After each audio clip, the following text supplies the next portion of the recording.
Great news coming in from the markets this morning. Sensex has climbed the 60,000 peak, its highest ever. This is a lifetime high for Sensex. The Nifty is also nearing now the 18,000 mark. In a major spike, the Sensex opened more than 200 points higher than yesterday. The charge is led by technology, real estate and capital goods shares. The Sensex has risen more than 34,000 points since it touched a low of 26,000. This was last April. This was during, of course, the first COVID lockdown. Since then, it crossed the 40K mark in October, the 50,000 mark in February and the 60,000 mark today. Let me take this across to Abha Bakaya, consulting editor of Business Today TV. Abha, what a good morning indeed. Historic moment for the markets. In less than a year, we've gone from 50,000 to 60,000. It indeed is historic, Akshata. The markets have just been going from strength to strength. We've been seeing record high after the other, and it's been unlike anything that we've seen in recent times.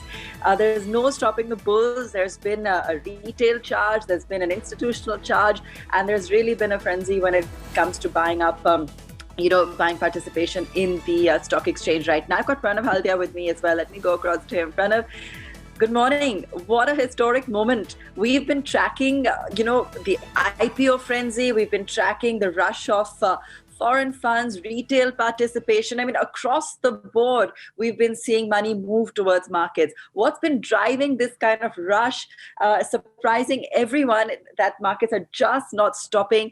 Just when we saw record highs coming in last week, we've now crossed 59 and then 60,000 this morning. Well, there are just three words to it: liquidity, liquidity, and liquidity.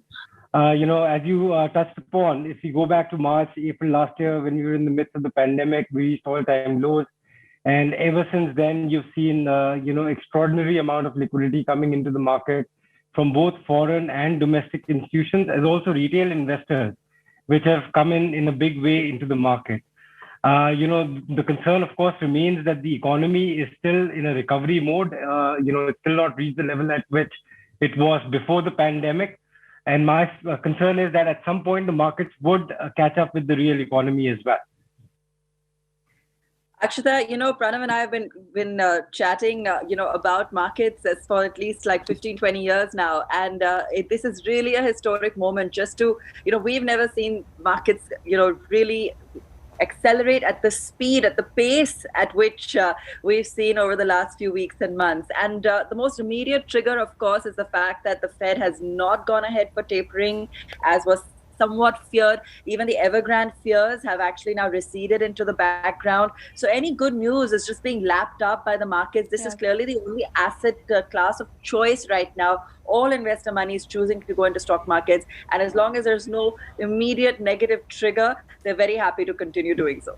Let's hope that you join us more often, Abha, on our morning broadcast with more such great news for our viewers. Abha, Pranav, thank you very much for joining us on this broadcast.